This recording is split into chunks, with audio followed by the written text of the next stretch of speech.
Hai korang, saya Nelly. So, saya dari Sina Bestari. Hari ni Nelly dekat kumpulan media Karangcraft Iftar Alam Madinah. So, Nelly nak terjah seorang untuk baca surah Al-Fatihah. Jom. Hai adik. Hai. Adik nama apa? Putra Dish Mikail. Okay, so boleh tak kalau akak nak baca Al-Fatihah, adik tolong sambungkan? Boleh? Okay, so akak start dulu Bismillahirrahmanirrahim. Alhamdulillahirrabbilalamin. Ar-Rahmanirrahim. Maliki yaumiddin. Iyyaka na'budu wa iyyaka nasta'in. Ihdinas siratal mustaqim. Siratal ladzina an'amta 'alaihim ghairil maghdubi 'alaihim waladdallin. Amin. Amin. Okey, pas.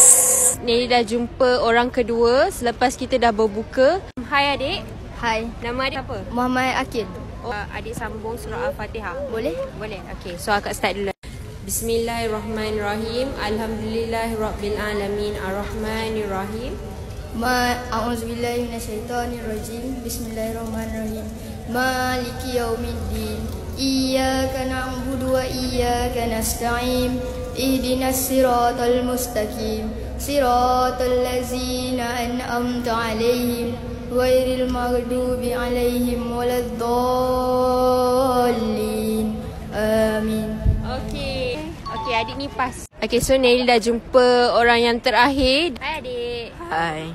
Nama adik apa? Muhammad Akib bin Muhammad Nur Azam. So akak start dulu Bismillahirrahmanirrahim. Alhamdulillahirabbilalamin. Ar-Rahmanirrahim. Bismillahirrahmanirrahim. Maliki yaumiddin.